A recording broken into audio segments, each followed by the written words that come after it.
We are continuing the same discussion, and today I want to present and explain one very important doctrine of Advaita Vedanta. It's related to the concept of the different doctrines of creation, the different doctrines of creation in Advaita Vedanta.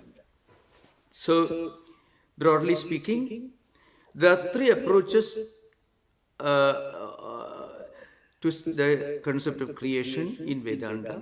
One is called Ajatavada, which says that actually there is no creation, because this world is not an absolute reality.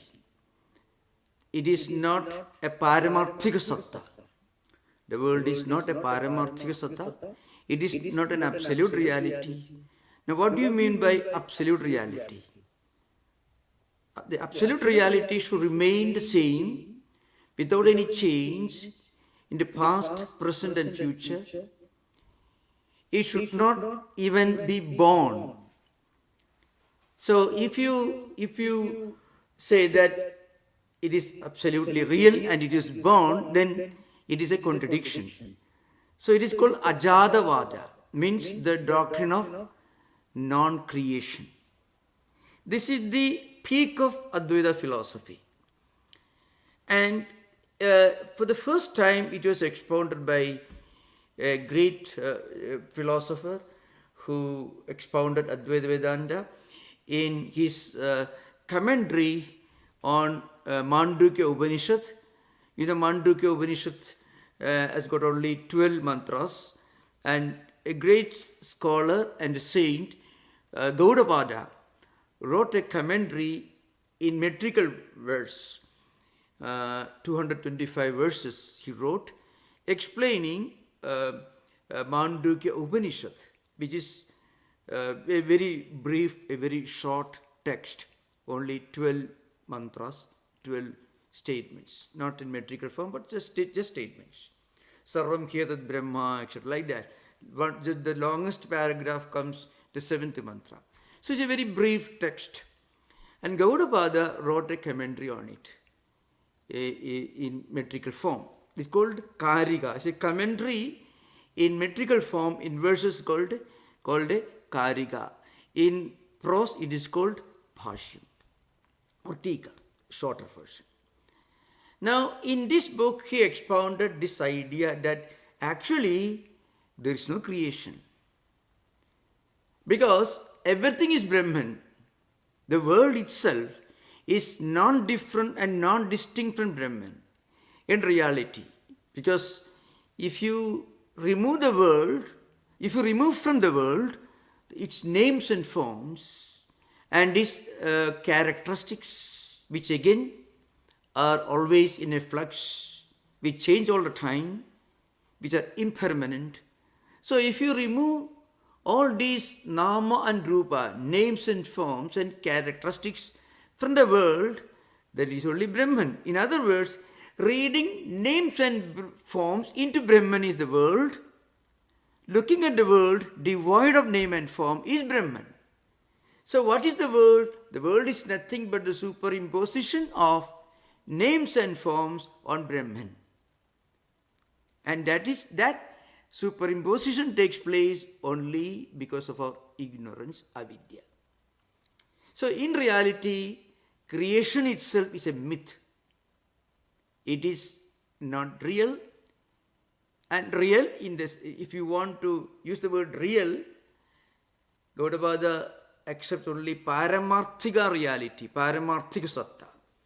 He won't care for relative reality, pratibhasika, vyavakarika, this conceptual realities.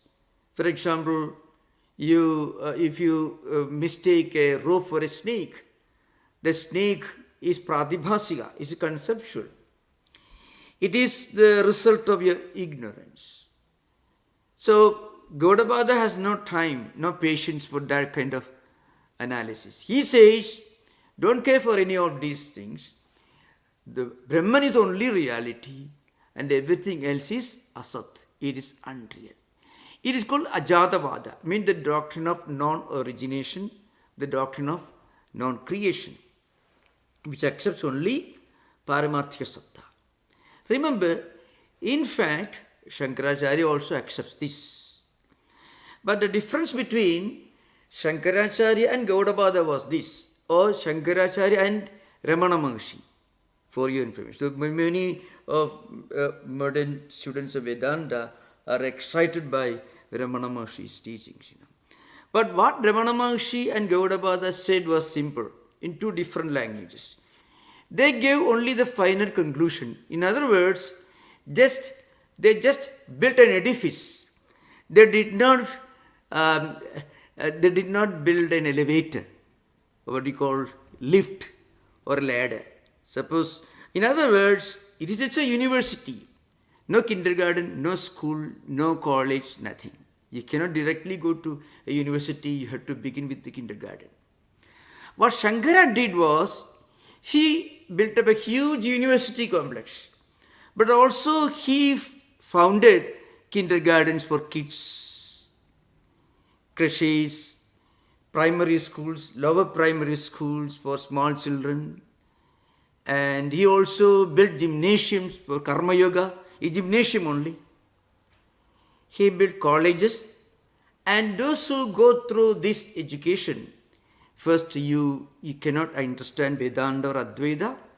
You begin with prayer and meditation. You go to a church or a temple and pray, thinking that God is sitting there or God is present there. If you pray, God will answer your prayers. Wonderful, fine.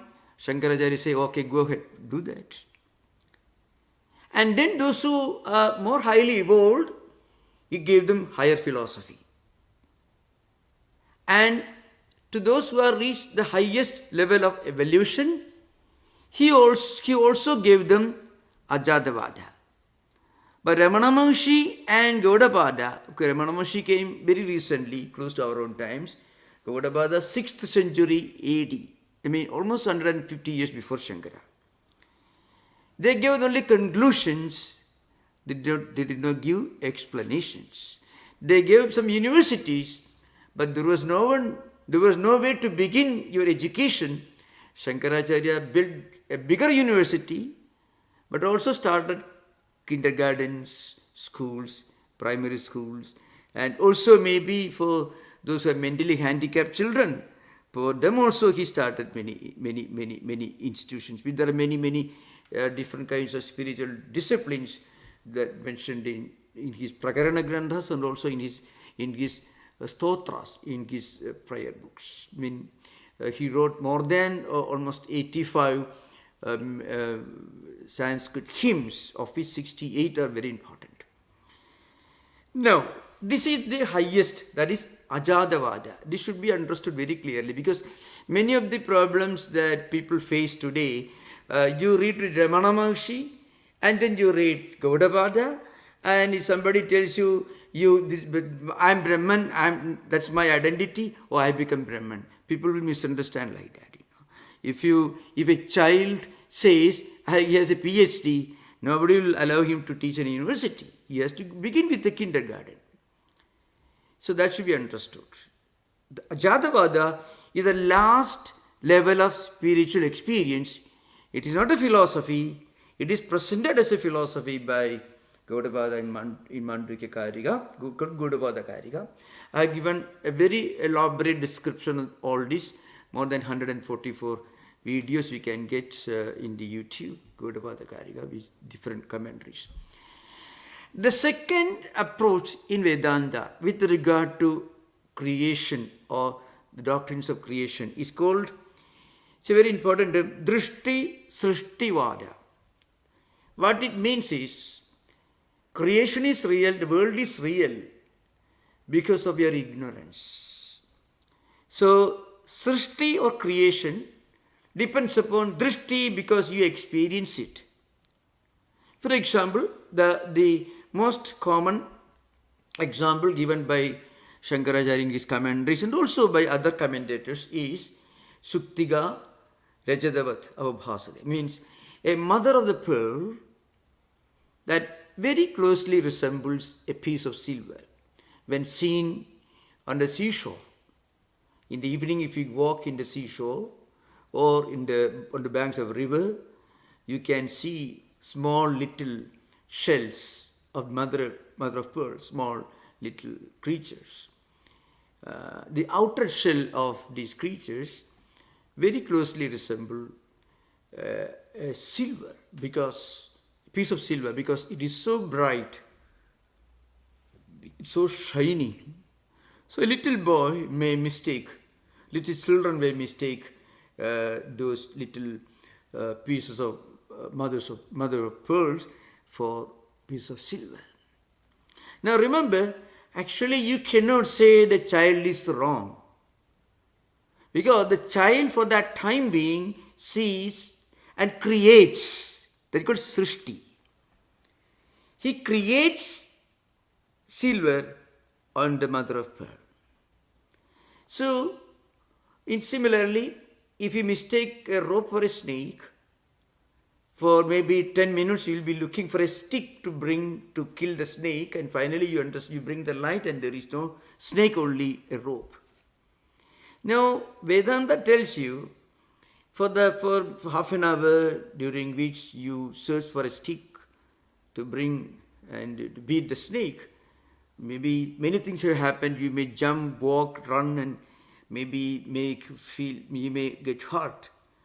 You're struggling to get a piece of, maybe a small stick, running for something. You make attempts to get something. Now, you cannot say that snake is totally unreal, because you created that snake in your mind. There are reasons for that. Adhyasa, Smriti Rupa, all these are in the Bhasha you find. So, in other words, Srishti or creation depends upon Drishti, means seeing, visualizing, experiencing. Now, the school of philosophers who accept the Drishti Srishtivada, they accept both Paramarthika Satta and also Pradibhasika Satta. Pradibhasika Satta is the silver that you by mistake superimpose on the mother of pearl, or something that the snake that you superimpose on the rope, because there is not enough light. Like that, because we are ignorant of the truth that Brahman is only reality, that we ourselves are actually non-different from Brahman. We are ignorant of this highest spiritual truth. Ignorant in the sense we are not realized, not conceptual ignorance, not intellectual ignorance, but rather we have not experienced the fact of our oneness and unity with the entire existence. That ignorance, the ignorance is the cause of this creation. It's called Drishti Srishtivada. Srishti is there because there is Drishti. And Drishti means experiencing or seeing, is there because of our avidya or ignorance. They accept both the Paramarthika Satta and also they accept Pradibhasika Satta. The third school, it is called Srishti Drishtivada. What it means is, well, you accept the world is real for the time being. We cannot, the beginner cannot really say that the world is unreal. It will be either hypocrisy or it may be a mistaken notion that Advaita is just a concept, an idea or a doctrine, which it is not. It is only, essentially, is an experience. So, what really happens is, in Srishti Drishtivada, we accept Paramarthika Satta, Brahman, Pradibhasika Satta, for example, the example I gave, Rajatam, the silver that you superimpose on the mother of the pearl, and also this practical experience the world in which we are living, the mountains, the bay, the streets, people living around, the trucks, the cars which are moving, all this. And this, let us say, this public address system, and also the technical problems. All these are real, but they are not eternally real. They are only practical reality for the time being. So, vyavakarika satta. Vyavahara buddhya means in terms of a practical experience, it is there. But then, when we realize that they are not actually permanent, then we realize that Brahman is only reality. Again, it is not understanding or knowing, but realization. So these are three important principles in Vedanta. Before we conclude this discussion on Mahavakyas, we should understand.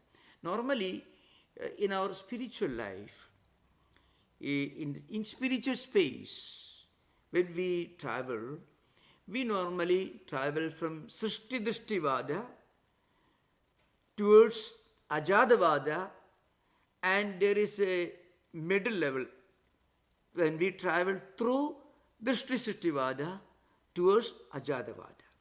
So, why I'm mentioning this? Because in modern times, there is a big craze for some outstanding, imposing, high-sounding philosophical idea. You can always see many, I'm not criticizing, do these three things and you can be a Buddha in half an hour. You can find all this. I think I mentioned to you one interesting article that appeared in Global Vedanta. Maybe David, one of our close students, who attends the classes, will remember. Global Vedanta, there was an article long ago, just at that time it was a printed magazine, not online, as it is now. Not so fast, O enlightened one. It was written by an American. So it was a reference to this trend to put Advaita and Vedanta in some kind of a unrealistic, as if some kind of a simple, exotic idea that anyone can take up and practice. It is not so. It's a matter of our own spiritual evolution. We have to take up a journey. We have to traveling from the early phase of taking interest in Vedanta, reading books, thinking, then disciplining our lifestyle, then prayer, meditation, and all rituals, puja, worship. If you are a Christian, if you are a Jew, if you are a Buddhist, you may have your own rituals. All these will eventually help you to realize that the God idea that you are praying to actually is within your own inner being.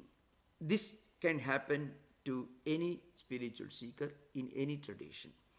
So, in Shvedasudara Upanishad, in the Aitareya Upanishad that we have been discussing yesterday, we were actually mentioning that Adhyaropa and Apavada.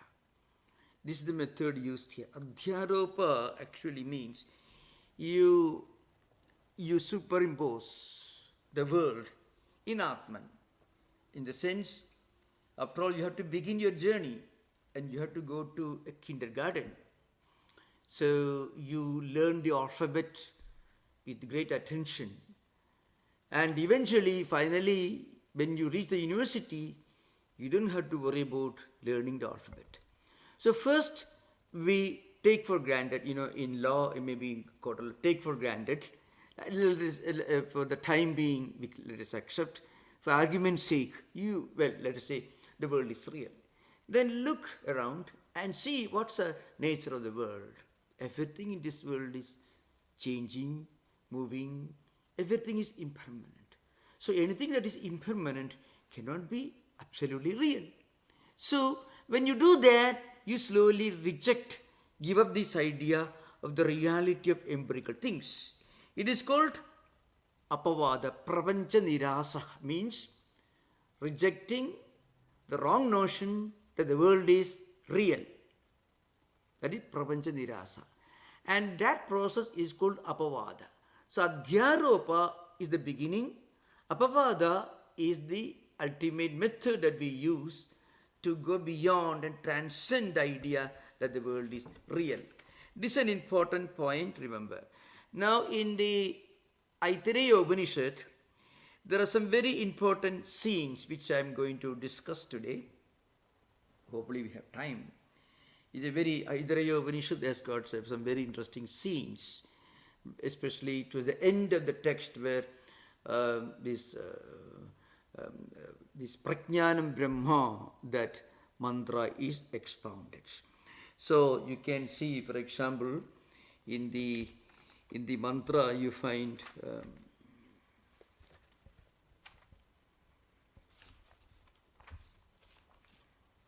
Koyam Atma idi vayam upasmahe katarah sa Atma yena va pasyidi yena va srunodi yena va gandhan ajigradi yena va vacham vyakarodi yena va swadu cha aswadu cha vijanati. What is this Atman? What is the nature of Atman?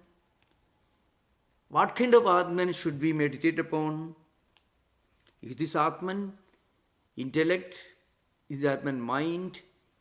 And what's the true nature of Atman? A long discussion is happening here. Now, in a Shankaracharya's commentary, and it is from the commentary that you get a glimpse of the cultural setting in which such discussion takes place. So I shall just read one important portion from Shankaracharya's commentary. Brahma Vidya Sadhana Krita Sarvatma Bhava Phalavaptim Vamadevadi Acharya Paramparaya Sutya Avadyotamanam Brahmavid Parishadi Atyanta Prasiddham Upalabhamana Mumukshau Brahmanaga Adunatuna Brahmajijñasavaha etc. Anitya Sadhi Sadhana Lakshana Samsara Rajiva Bhavat etc. Now, one point is that, a group of scholars, saints and sages, they are sitting in a conference, in a meeting. The meeting is called Parishad. So this concept of Parishad comes not only in the Aitareya, but also in Brihadaranyaka, Chandogya, etc. It comes. From the Bhashya, we get an idea of the intellectual culture of those times. Apart from philosophy, that also will be very interesting for us to understand. So here, Brahma Vidya Sadhana Krita Sarvatma Bhava Phalavaptim. Now, some great scholars, Vamadevadi Acharya Paramparaya. Now, some great sages in ancient times, like Vamadeva, who was one of the enlightened sages of those times, they have a lineage, Acharya Parampara. And they have already revealed these great truths in so many of their works and their instructions, and the Gurukula Parampara and this Rishi, the sage, the lineage of sages. They have taught their disciples, and who taught their disciples. Like that, this lineage continued. And then he says, Brahmavit Parishadi Atyanta Prasiddham Upalabhamana Mumukshavaha. Brahmavit Parishadi. So it is an assembly or a conference in which the participants are knowers of Brahman, those who have realized the supreme truth that Atman is the only reality, Brahman is the only reality, and that Brahman, only absolute reality, that Brahman is present everywhere, present in everything. To understand the intellectual culture of those times, it may be very interesting in modern times, because you find you can get a glimpse of the sociology, the intellectual culture of those times. In fact, in one of the important Vedic codes, constitutions called the Manusmriti, Manu himself outlines the rules for the participants, but what should be the qualifications of the participants who are actually involved in this kind of discussion. Such a discussion is taking place in the Aitareya Upanishad. Those of you who have got the text, we can see third chapter, first section. Prathama Khanda means first Khanda, first section, third chapter. So you can find this question. Koyam Atma idi vayam upasmahi. Who is this and what is this Atman? And what kind of Atman should we meditate upon?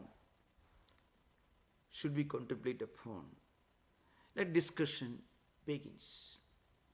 Then they refer to some great teachings of ancient sages like Vamadeva, etc. Now, and then Shankaracharya says, this discussion is taking place in a Brahmavid Parishadi. It is happening in a Parishad. Parishad is an assembly of those who have realized the highest spiritual truth. In the Manusmriti, it gives many interesting glimpses into this ancient practice. For example, Dashavarava Parishadyam Dharmam Parikalpayes Trivaravapi Vrtastha Tam Dharmam Navichalayet. So, either there should be 10 great sages, learned people. The assembly should include scholars of the three Vedas. Atharva Veda is not mentioned, but Rig Veda, Yajur Veda and Sama Veda. Rig, Yajur, Sama Vedas. These three Vedas are mentioned. Atharva Veda is not mentioned because Atharva Veda also includes some references to some practices in ancient times. Atharva Veda actually includes some very wonderful, sublime poetry, praying to, the concept of looking at nature as our mother and so on.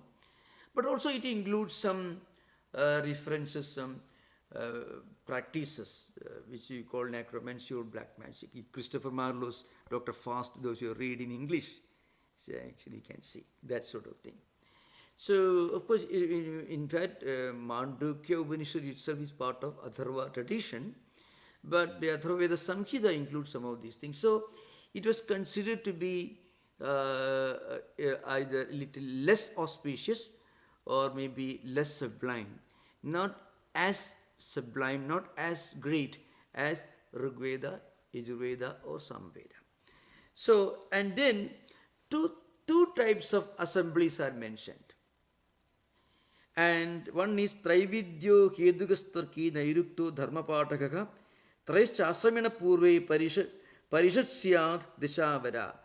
This should be the Parishad, this should be the nature of the assembly of scholars who discuss higher philosophy. A distant glimpse of this you may come across if you read the history of Athens. 700 years before Augustine, during the time of Socrates, Plato and Aristotle, you can see the glorious picture of some kind of an ancient tradition where Greek scholars came and discussed and mentioned and have elaborate discussions on philosophical subjects. And then the list is given. So there should be 3 scholars, each specialist on Rig Veda, Yajur Veda, Sama Veda. Then there should be those who are specialized on epistemology, then somebody who is a specialist on logic, and those who are specialized on etymology, Nairukta, those who have studied Nirukta, Vedit Nikhandu and his later version Nirukta of Yaska, and those who know moral philosophy. And there should be those who are studying the Vedas, who are naturally unmarried, who are still going through this stage of novitiate, and there should be learned householders, and also there should be retired householders, Vanaprastha. So, Brahmachari, Grihastha, Vanaprastha. So all of them should form a group. And they are the ones qualified to discuss spiritual philosophy. Such an assembly of scholars used to be called Parishat.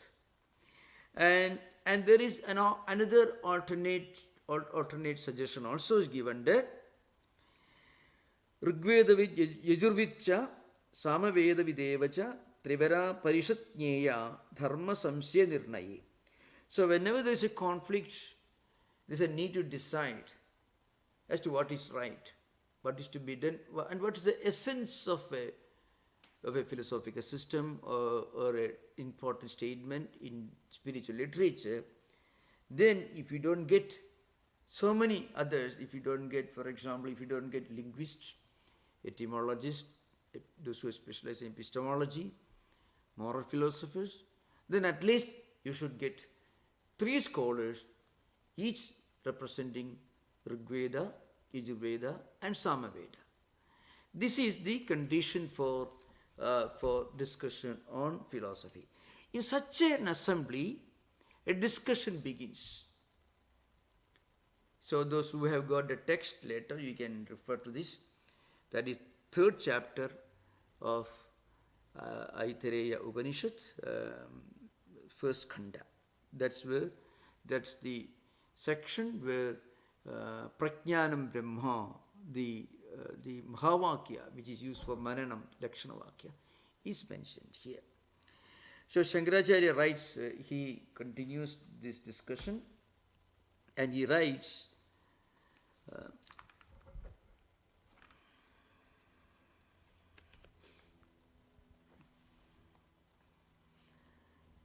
Yam atmanam ayam atma iti saksha vayam upasmahi kassa atma iti yam cha atmanam ayam atma iti sakshat upasinaha pamadevaha amritaha samabhavat tameva vayam upasmahi. Means ko na khalu sa atma iti. So that Atman which is realized by great sages like Vamadeva, and by realizing which they realized Sarvam Khalidam Brahma, everything is Brahman. Prajnanam Brahma, Ayamatma Brahma. Those who realized, that's a path we have to follow. And then towards the conclusion it says, Prajnane Pradishthidam Prajnane to Lokaka Prajna Pradishtha. So this discussion continues at some point. It says, so the discussion is, whom should we meditate upon as Atman, as Brahman, whether Aparabhrahman or Parabrahman, whether Hiranyagarbha or some monotheistic God idea. So this is an important discussion that comes here. The Mahavakya tells you, the Mahavakya actually tells you that Prajna is Brahman. That's the Mahavakya. That's the statement, Prajnanam Brahma. Prajnanam means pure awareness, pure consciousness. In our real life, normal life, we cannot use the word consciousness or awareness without an object of which we are aware, or without something of which we are conscious. But suppose we take away the object and think of the pure awareness principle. The awareness is Brahman. That's the essence, that's the conclusion towards which the Upanishad will lead you. Before that, the discussion begins among the sages. Should we look upon one supreme presiding deity who delegates his spiritual responsibilities, taking care of the world, blessing the devotees and so on, to different subordinates? It's called monotheism.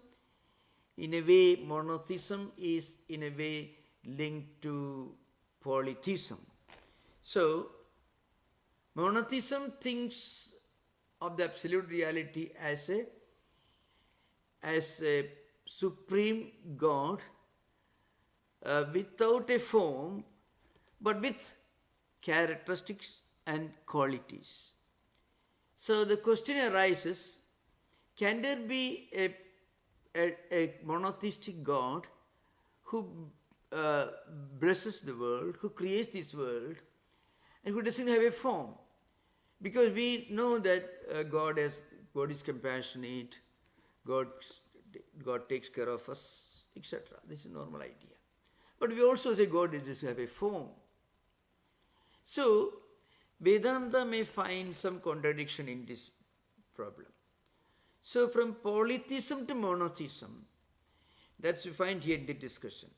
Should we meditate upon one supreme God who has a definite form, who has a number of qualities and characteristics, who creates this world, who listens to our prayers, or should we meditate upon one supreme spiritual principle, which is not a rejection of monotheism, but which actually goes beyond monotheism. We should remember, monism in fact doesn't reject monotheism.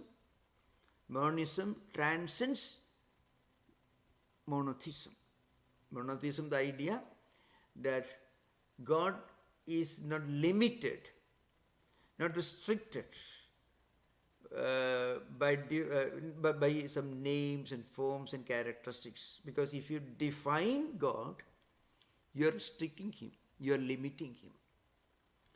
So, if you think of God as something that is infinite, the God idea is something infinite, the infinite reality should be beyond names and forms, not rejecting names and forms, but going beyond.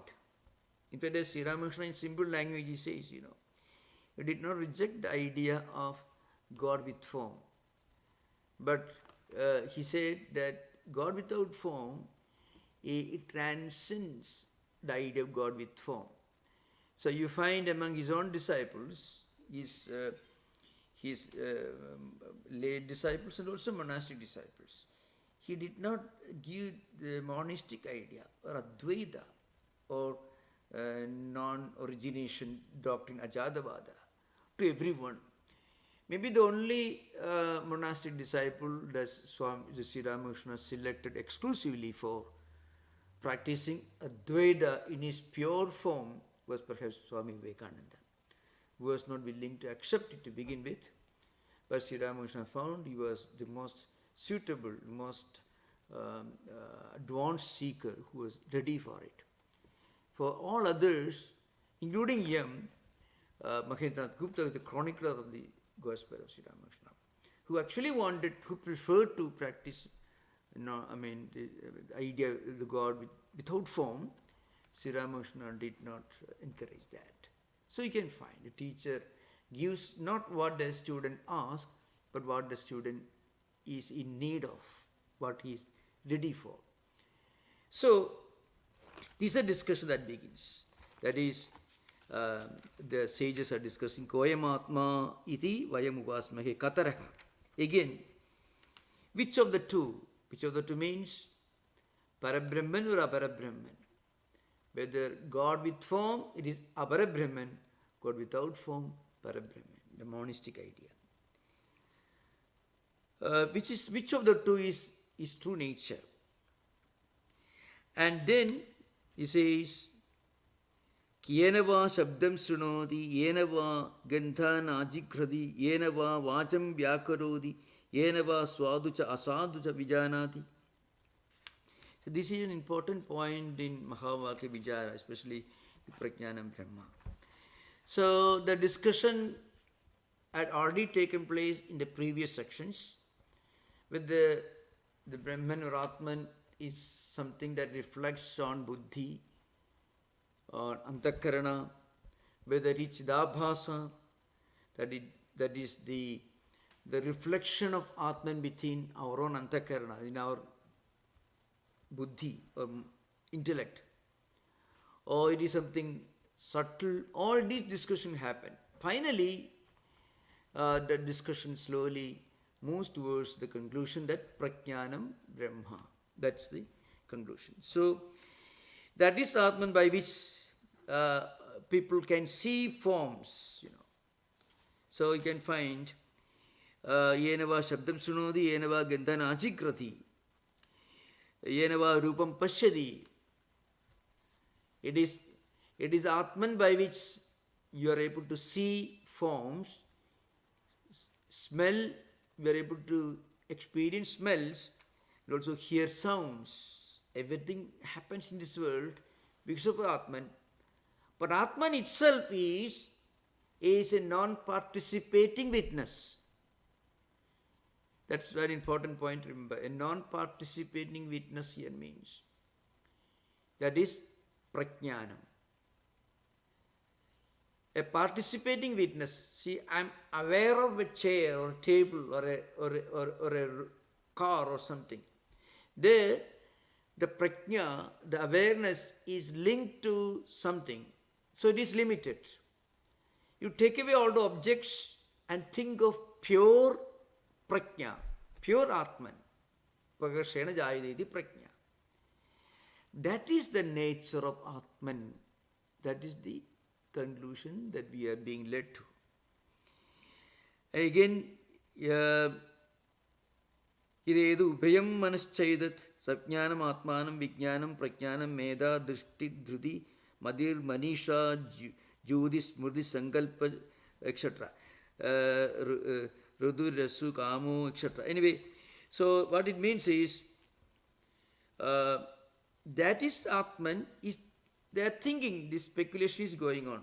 Perhaps that is the nature of Atman by which a living being can see forms, hear sounds, smell, sense, articulate speech, vyakarodi, and discriminates swadu, aswadu, what is sweet, what is not sweet, and so on. That which is the heart and the mind is the same as that. Perception, direction, understanding, knowledge, retentive power, vision, firmness, power of reflection, freedom of thinking, mental repression, memory, recollection, determination, vitality, desire, love, all these are but names of prajnanam or consciousness. This is speculation that is going on. We experience various things, we see various things, we hear various things, and also all the functions, perception, direction, even getting tired, getting unhappy.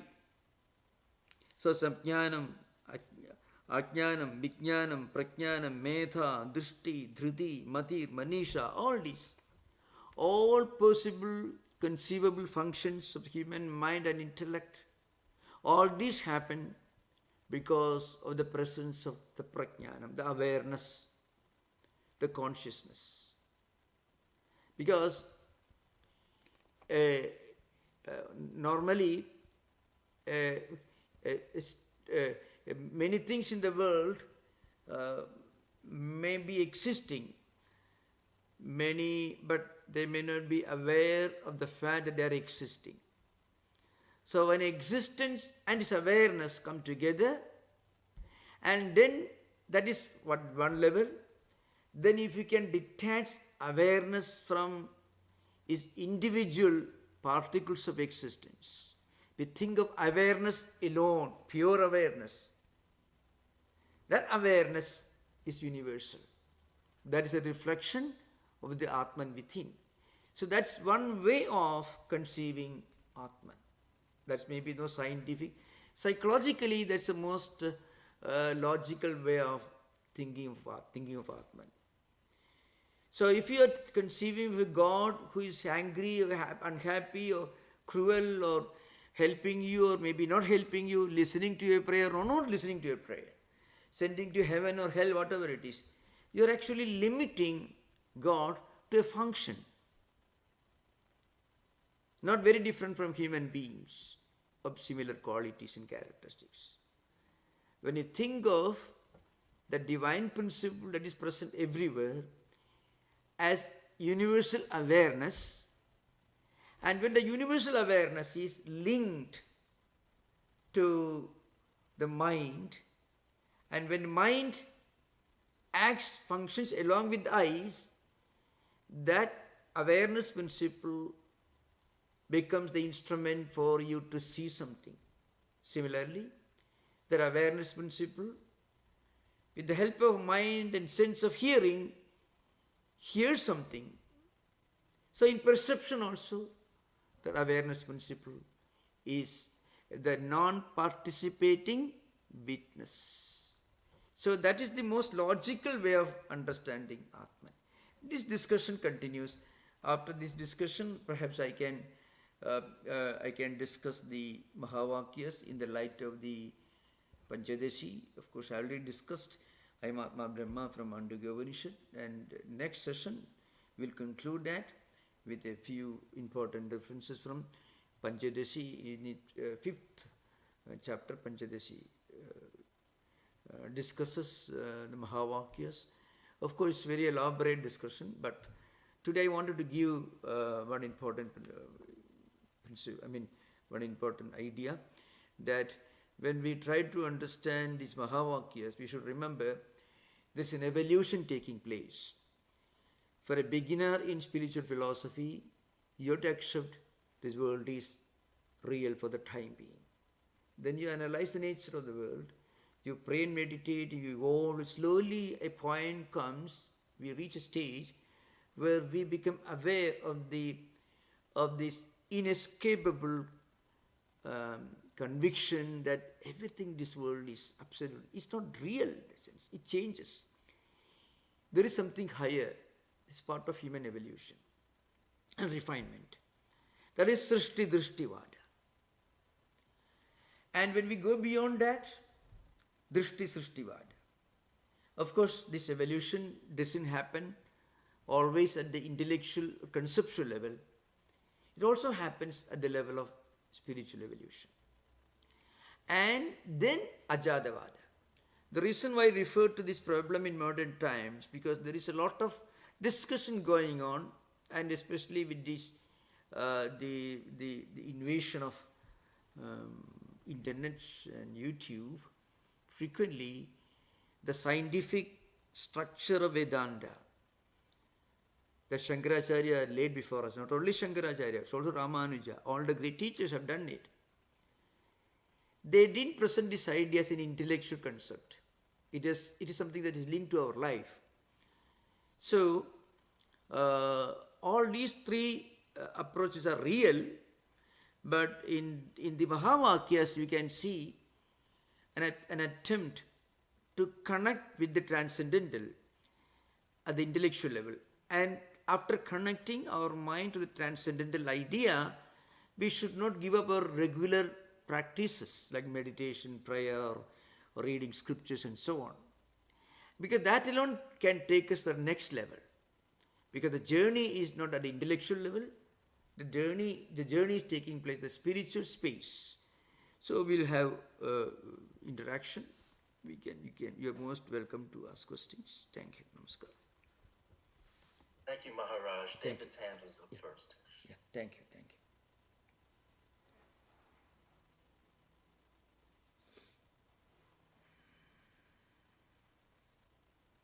Thank you. Swami, Yeah. my question is, what is the what from the perspective of the absolute, what is the avatar? Avatar, yeah. Like, Yeah. what is the Advaitin, the realized Yeah. soul see in the avatar? Yeah. Actually, Sri Ramakrishna himself has given the idea. Avatars are like huge waves in an ocean. Or avatars are like huge ships. Still, the ship is different from the ocean.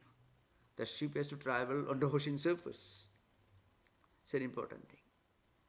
And another example Sri Ramakrishna gave was the Upanishad Mahamatsya Drishtanta, a huge fish that is access to both the banks of the river. So avatars are huge ships.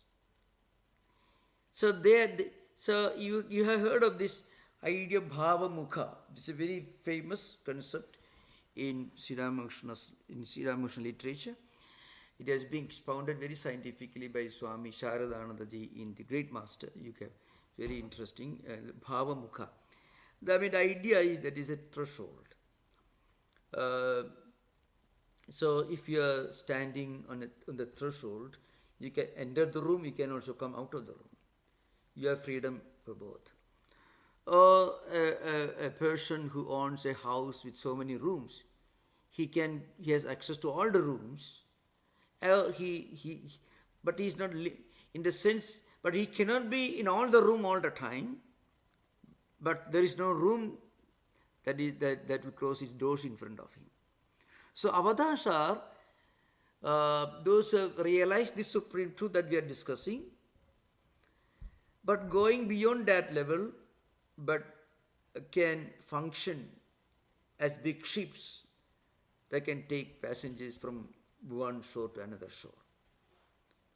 So avatars are Advaita Muktas, liberated souls of the highest order. That's the one thing we can say from Advaitic perspective.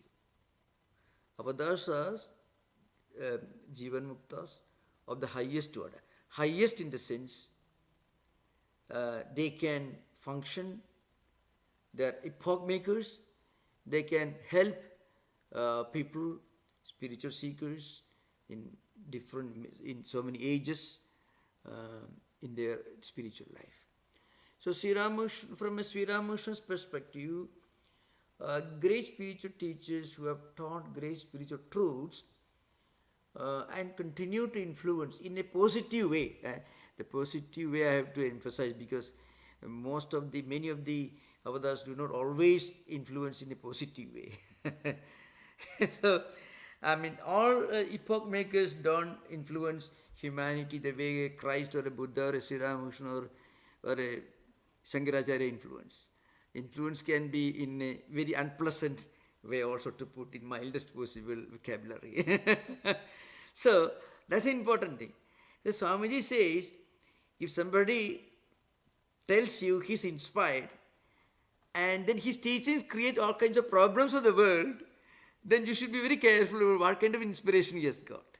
He says, of course, he uses a strong language in that sense.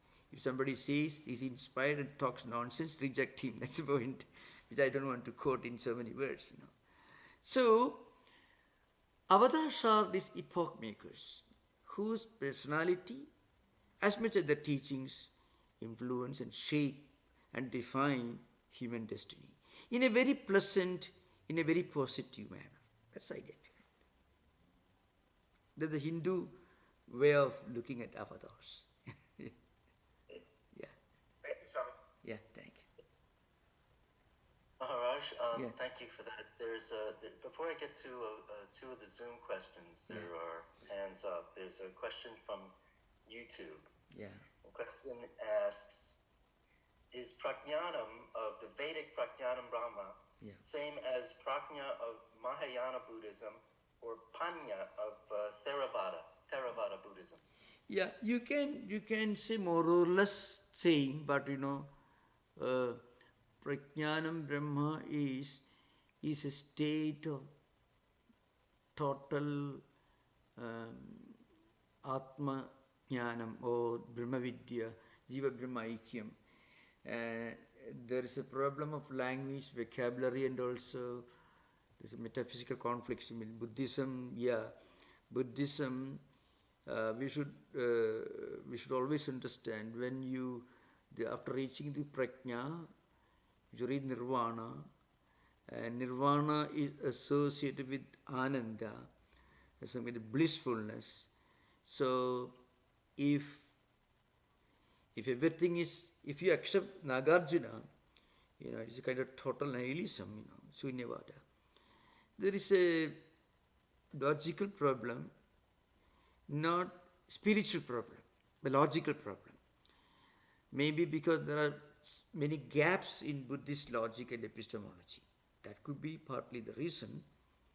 Not a spiritual problem, because Buddhism produced so many outstanding great spiritual teachers who in no way are different from the great sages of any other religious tradition, either Christianity or Hinduism or Judaism or Jainism. You don't find, in terms of the spiritual stature, the personality and characteristics, you don't see any difference. So that's why I said it's not a spiritual problem, it's a problem of epistemology and the vocabulary used in explaining things. So that's a problem, Yes, very good, very good. Yeah. Indranil, please go ahead. Pranam Maharaj. Namaskar, yeah. So Maharaj, so you explained Ajatavada, Srishti Drishti and Drishti Srishti, right? Yeah. My question is Madhusudan Saraswati's Advaita Srishti, Advaita Advaita Vedanta Siddhi, right? Can it be classified as Ajatavada or Srishti Drishtivada? No, Madhusudana doesn't belong to Ajavada, because Madhusudana actually integrated bhakti into his tradition. And Advaita Siddhi, Madhusudana's defense of the 5 definitions of Mithyatvam, which are found in Padmapada's Panchapadika, and then Prakashatmayadi's Panchapadika Vivarana. 2 definitions are taken up from Panchapadika Vivarana, and the 4th definition is taken from Chitsuki, yeah, and the 5th one is from Ananda Bodha, Nyaya Deepavali. So these are 5 definitions. So the point is, when you look at Madhusudana's defense of the 5 definitions, Sadasata Nadigarnatva Mithyatvam Panchapadika, then present Pradipanno Bhado Traikalika Nisheta Pradiyogitva Mithyatvam in Panchapadika Vivarana Prakashatmayadi, then Jnana Nivartitvam Va Mithyatvam, that is also Panchapadika Vivarana, and Swatsya Nishtha Atyanta Bhava Pradiyogitvam Va Mithyatvam in Chitsukacharya's Chitsuki, and also Sat Viviktatvam Va Mithyatvam in Ananda Bodha's Nyaya Deepavali. There are 5 definitions, which Nyayamritakara, that is Vyasa Tirtha criticized and Madhusudana defends in Advaita Siddhi. So the point is, if you concentrate on Madhusudana's main thesis in Advaita Siddhi, you can say he includes in his thesis both Ajatavada in some points, but also the Drishti Srishtivada of the other one, which accepts of Pradibhasika and Pradimarthika Sabda both. But in Gudartha Deepika, he tends to cling to Srishti Drishtivada, because he talks of Vyavaharika, he becomes a bhakta.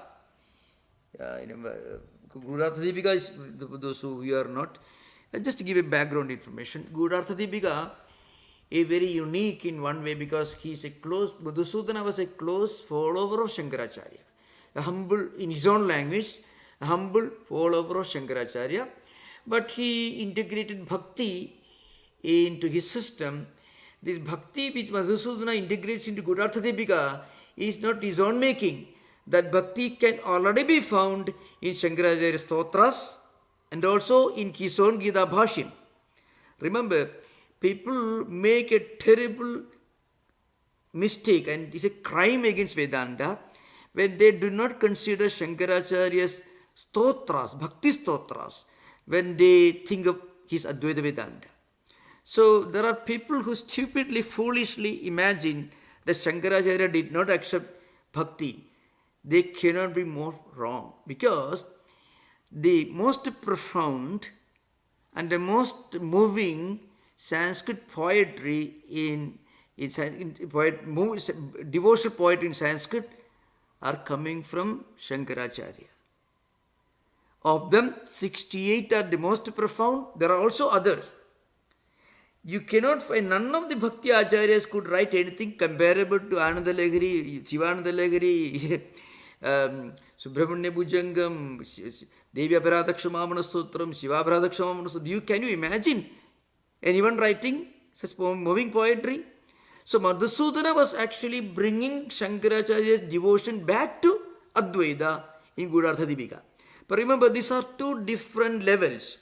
Madhusudana's main purpose of Advaita Siddhi that you referred to, his purpose was to answer, to defend Vedanta against Vyasatirtha's criticism in Nyayamrita.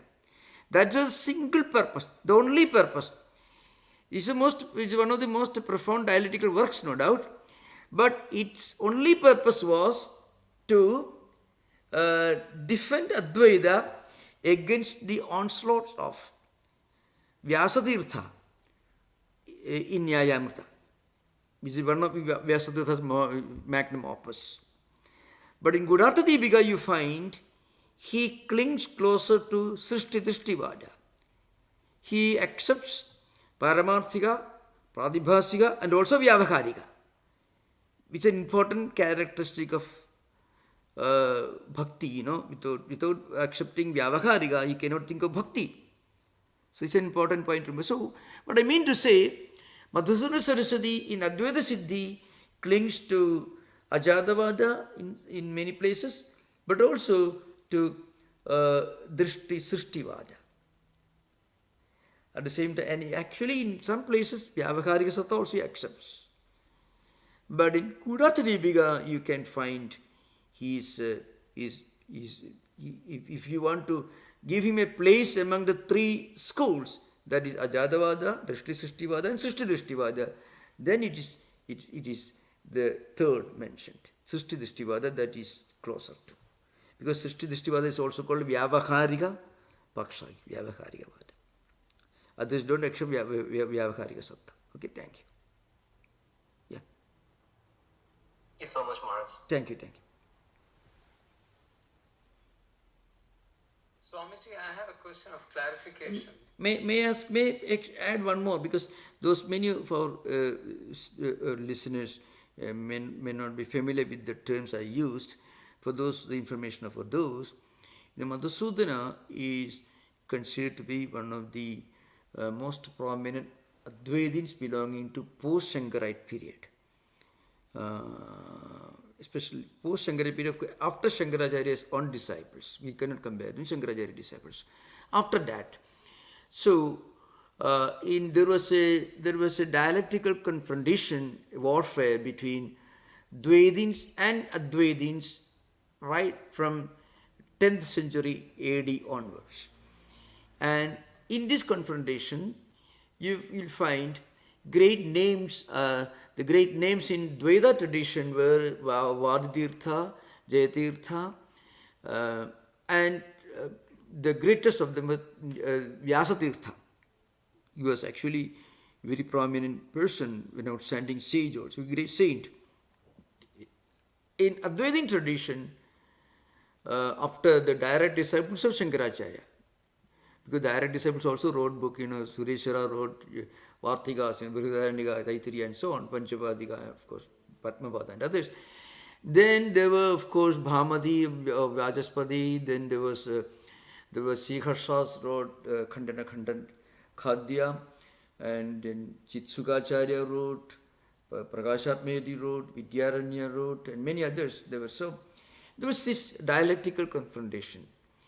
And so, the turning point was Vyasatirtha's Nyayamrita, which was a very profound, philosophically and logically very profound attempt to refute Advaita.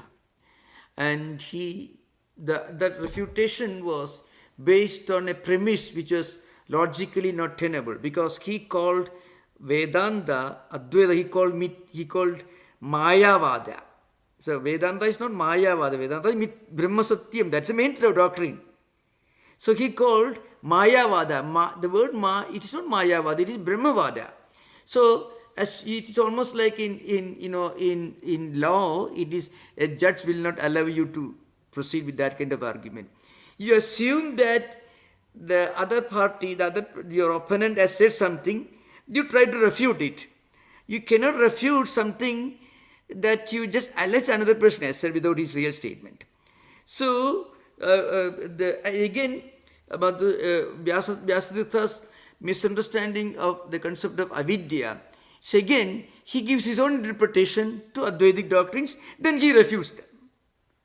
So this is the point.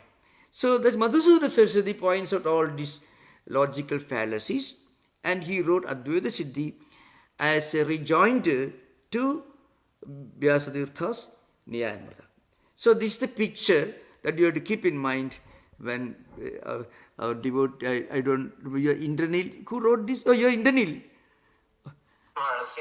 I could not recognize you. He's a professor, University of North Dakota. I met you there. I met you at the university. Okay. Thank you. Please continue. Please continue next. Yeah. Thank you. I could not recognize you. Sorry. Yeah. Please continue. Yeah. Please. Yeah. Yeah. Swamiji, I have a clarification. Yeah, You please. described the composition of a parishad Yeah. a short while ago. Yeah. Is this also from the Aitareya Upanishad, or is there another source for this? You talked about how a parishad is composed of people from different groups and so on. Yeah. So what's the source of that description? Oh, what I said. Okay. My description of Parishad is for Manusmriti. Yeah. Please remember Manusmriti. That's the source of description. It is for Manusmriti, where Manu himself defines who should be the members of the Parishad. That's it. Yeah. Okay. Yeah. Thank you. so Thank much. you. Thank you. Maharaj, I'd like to ask a follow-up question Yeah. on the Parachat, Yeah. from the Manusmriti. Yeah. This tradition seems Yeah. so essential. Yeah.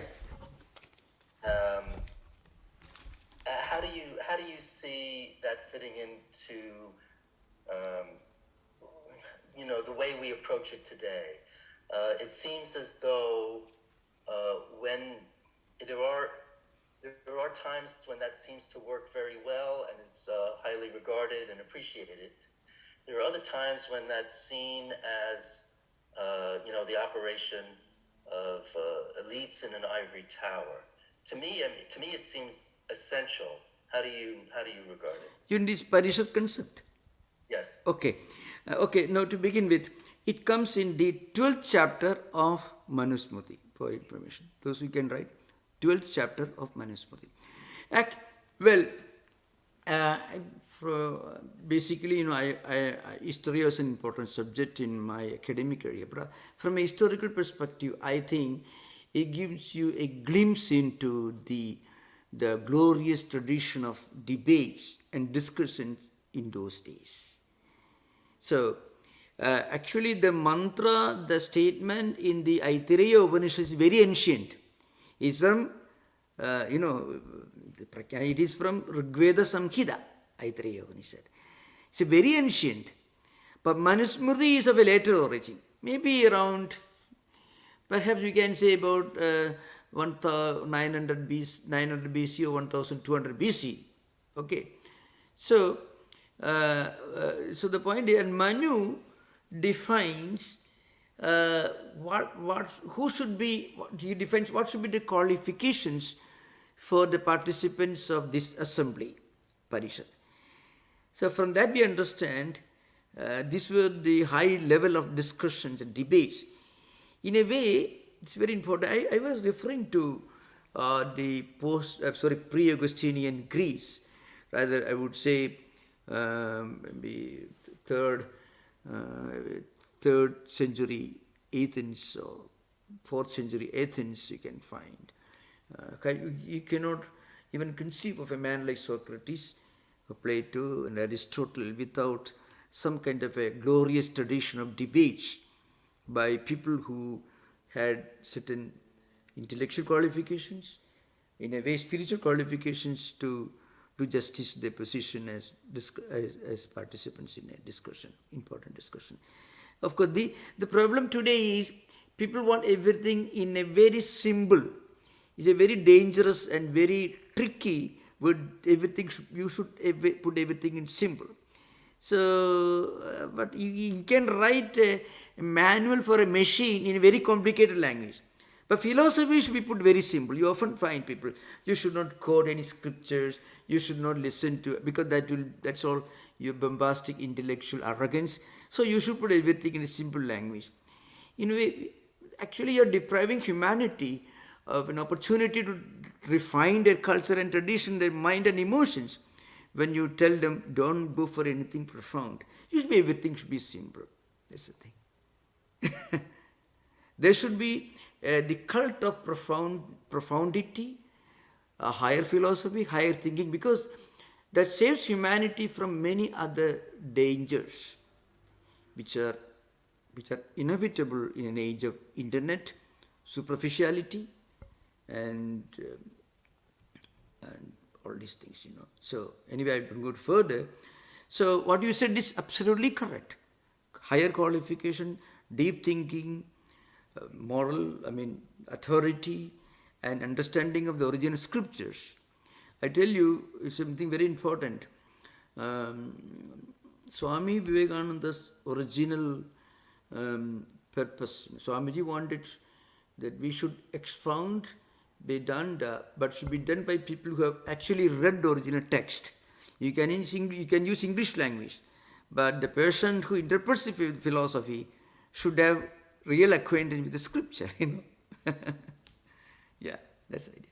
It's the idea that Shankaracharya had in establishing Monastery, You can think of your own tradition. See, I think I told you in the early 70s or 60s, I used to take many of our very senior monks of Ramakrishna Mission to the first, one of the oldest Jewish synagogues in Cochin. So in 70s, in the early I visited even earlier in the 60s as a student, and I found some very ancient looking scholars, very old. They are going through the old manuscripts, reading and continuing an ancient tradition. They are reading Torah and Talmud, but the point is that tradition has something very profound and holy about it. It's what actually preserves humanity. So also Vedas. So also of course, I would say in Christian tradition, maybe the commentaries of Augustine, Aquinas, and others have the same place in Christian tradition. Reading them, understanding them in a way saves humanity from going in some other unpleasant directions. That's the idea behind it. Yeah. Thank you. Thank you, Maharaj. Thank you. There are no more questions. So thank you. So no more questions, and should thank all those who ask questions because it gives me a chance to explain things. Thank you. Om Shanti Shanti Shanti Harihi Om Tat Sat Sri Ramakrishna Arpanamastu. Namaskar. Thank you, Swami. Namaskar. Yeah. Pranam, Maharaj. Namaskar.